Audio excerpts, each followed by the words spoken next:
Wala yung manok namin kagabi. Ito o, 4. Ayun, pati tali, wala. Ayun o, 4. Ninakaw. Tapos yung lambat, sinira.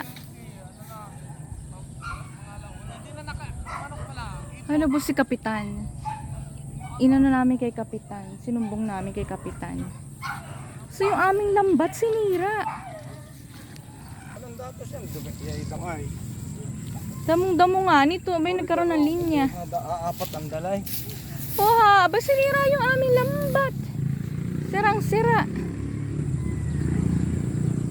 Sinira ang lambat namin. Ito yung blatter. Sino kayang kumuha nun? Paano? Ganahan mo si... ano kayo? Ano kulay ng mga manok? Isang siklet yan. Patid daw. Bago mayahin. Dalusape. Dalawang mayahin. Oo. Yung, gayon. Hindi yan nakalagay. Yan umano muna. Sinira yung lambat namin. Duda kayo hindi yan din. Grabe. Baka yun yun muna. Mga magnanakaw. Ba, uubusin naman ako ni Adjush eh. Yung isa daw doon. ang ano yun, nasa 10,000 na manok. Eh, 4 yun. Ayun o, sinira. Talaga yung mga magnanakaw na yun.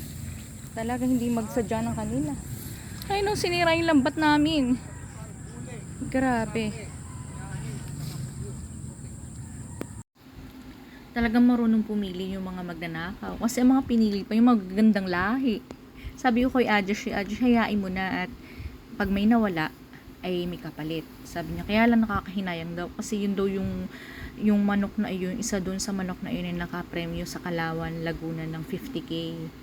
Oo, nakapremyo nga naman dun yung kami ng 50K. Tapos yung isa doon na yung isa doon ay fastest skill, nakapremyo naman ng 13K. Sayang daw.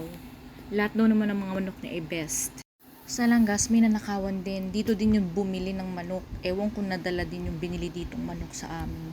Eto nga at magpapatambak siya, inaunahan pa ng magnanakaw. Tatambakan doon sa dinaanan na lambat.